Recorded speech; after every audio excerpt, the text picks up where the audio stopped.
Losing time, I'm fading fast. I just wanna make it last. Try to let go of the past. I close my eyes, embrace the blast. Sleepless nights and headache stack. Restlessness to hell and back. What's my purpose? G'day viewers, Michael here, O'Donnell's Aussie Homestead. Well, as you can see, my fruit trees are going pretty good here. Oh, citrus. Look, weeding it's a pain in the neck. So I have come up with a brainwave. My intention is, I'll put a post in down there so far. I'm going to put a fence right along here at 2200. That is deer height fence. Put it right through there. How you going, Betty? Anyway, I'll put it right through here. Now, this will keep, I'm going to put the chooks in here. Now, the chooks will keep all this down. They'll clean around underneath, they'll scratch around, they'll get the bugs out, and I think it'll be beneficial. So, the only thing I'm concerned about, I put these cactus in here. They got knocked down a bit by the storms, but they tend to like to chew on it. Now, if they do, I'm going to have to put a bit of a fence around it up to a reasonable height. And I know the deer like to eat it as well, but they have great fruit. Hello. So, yeah, that's my plan. And what I'm going to do, because of the storm problem, you can see the size of those posts down there. These are power poles. So I'm going to put the power poles in at 2200. I'm going to space them about 5 meters apart. I'm going to put a garden edging along the bottom, and that'll bring it up 150, but that'll also allow for wood chip to build up in there. And it'll also, I'm going to come up 2 inches off it, and I'm going to run hot mix up to it. That way no foxes can scratch under it. They can't go under the wood because of the hot mix. And then I'm going to put the deer fencing up, and that should be pretty good. Maybe a couple of strings of wire on the top, because 2200 is fairly high, and 1800 is all you get out of wire fencing. So, yeah. So follow along with me. Oh, this is the orchard part here. See there's the where I put the donkeys and the deer and whatever the animals like rotate. So, and that was my chook yard over here. See there, that's a chook shed, chook yard in there.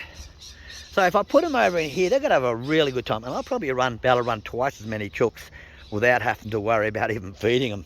Because when you scratch around in this ground here, when I scratch around in here, there is so many grubs, because that was all wood chip. And we're talking about grinded up timber. So it was chunky, but it mulched down so quickly. It is amazing what the ground does. And because of it, all the plant life in there, as soon as you dig a little bit of a hole, worms everywhere. And I do fertilise with rabbit manure or rabbit pellets, which is very handy. All right, let's get started. So I've just scraped it all down through here. See if it look. Here, this is where I'm going to run it, down there. Now, all the posts are going to go in there. I'm going to put a gate in the middle, a large one to get access into it, as well as I'm going to have a gate over here or down the other end in the fence there. And where that window is, I'm going to have a door. So that's where my chook shed is. That's where my chook shed's going to be. That is the chook shed, actually, from the other side. So it's going to be this side.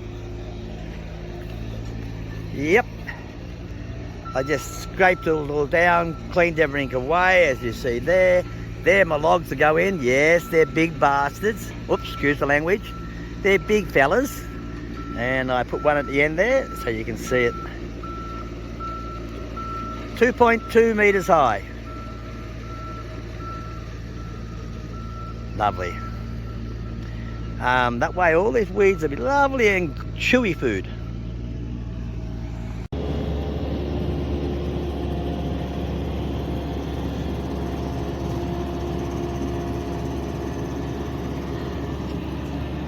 Okay, we're drilling the posts. The posts are going down in the ground 1700 on this particular post because the fence is 2200. The fence will be up there somewhere, 2200, like a bit higher than that one there. Then, hello ugly. Anyway, and we're gonna go down in the ground. That means 1700 because the post is actually, this one's 3900 high. So 39 take away 17 is 22. Oh, that's my mathematics anyway. So he's just cleaning out the hole now. Makes it a lot easier. This is a bigger machine than I had before when I dug my pond. This is an 8-tonner, we call it. Yeah, it's a beastie. And it's got aircon. Ooh.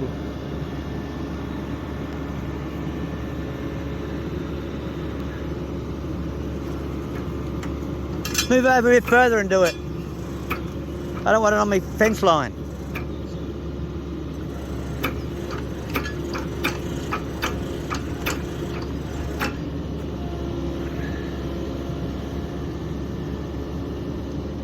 Just clean it out once more.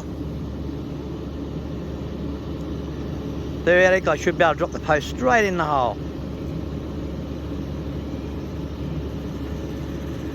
To get the height we want, I've got to toe down to that, past the knuckle there, to the plates on the ground. That's 1700. Okay.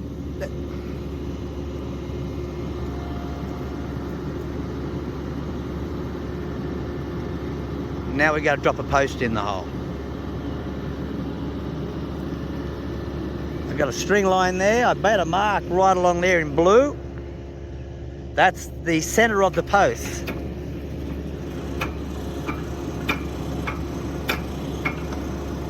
And all I do is move up another 4.8, make a line across, and that's where my next one is.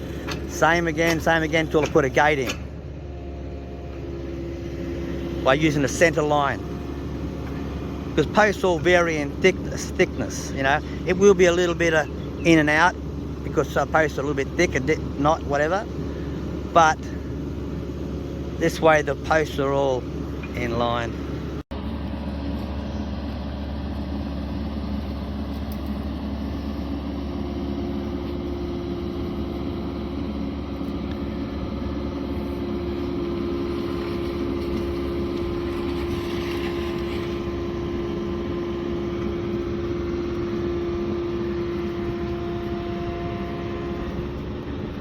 Alright, and I'll lower this down in the hole.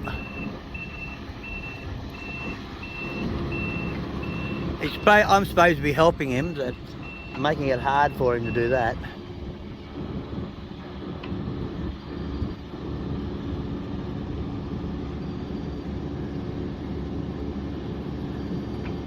He got it.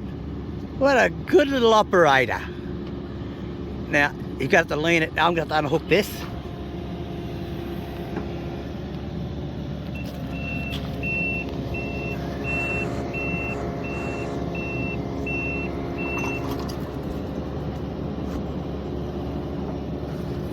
I sat it on a tin.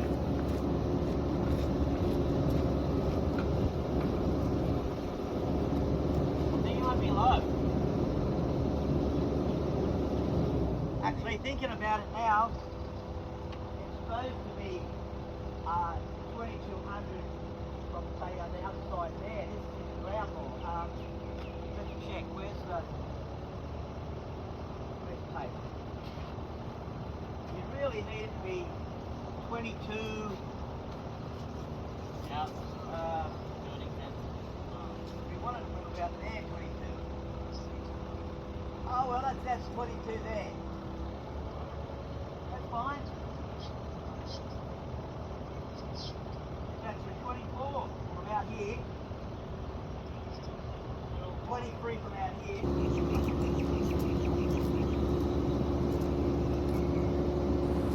What I'm trying to do here is get it straight. So I've got the excavator moving. It's a pretty heavy pole and sometimes it's a bit tight in the hole because it's pretty not much tolerance. So what I do here is I put the level on it, get it as true as I can, and then I get the excavator to push it in if it needs to go in deeper, or pull it left or right or whatever, back or forward, to get it dead on. Then I'll get about a couple of bags of cement and just pour it down the grooves around the side, real slurry because it's very close tolerance. And I pour this quick dry cement down around the cracks of it. Probably about 2-3 bags should do the job, and all will be sweet.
Another one's just gone in.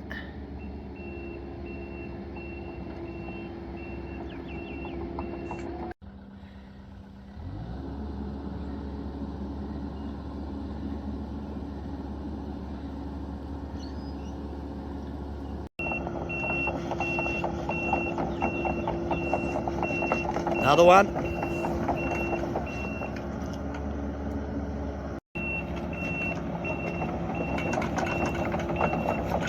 Another one bites the dust.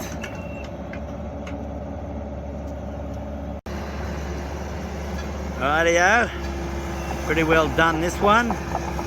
I'm just going to put one. I'll do this one there. I'm just going to do that one there. Sweet. There you go. They're all done. So I'm going to put some couple of braces on there.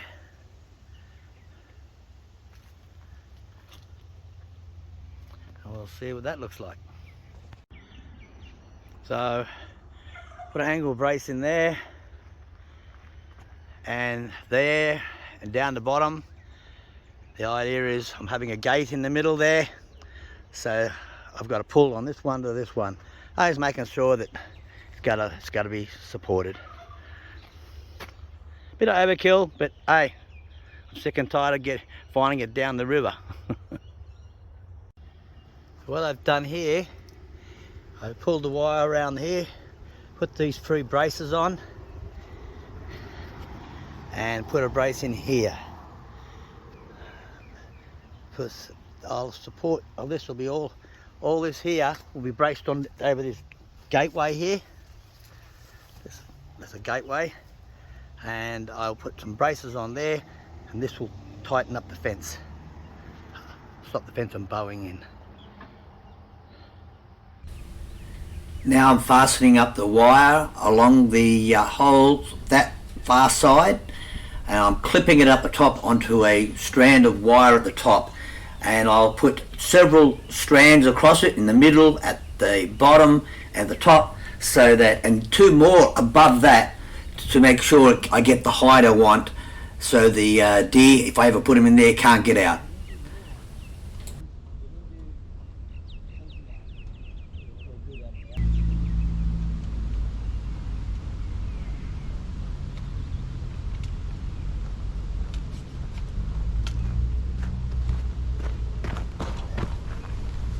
What we'll do now is I'm going to put another wire through the middle. That'll stop them pushing it out, because it's on the outside, not the inside. And I'll put put timber on the bottom. Now I'm going to do the same thing as I did to the other side. This should have it all pretty well finished off, bar the end and putting gates on.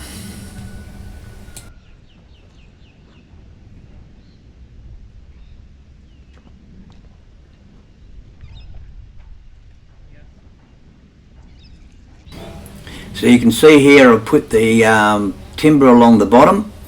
That's just to give it, that'll tar will go up to that hot mix, and that'll stop the foxes trying to dig through. Now I'm about to hang the gates. Well, viewers, how about this, eh? Everybody's happy. I put them in this morning.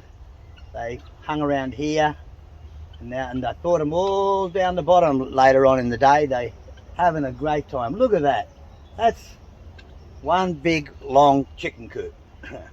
Now, this is the old chicken coop, shed, you could call it, their accommodation.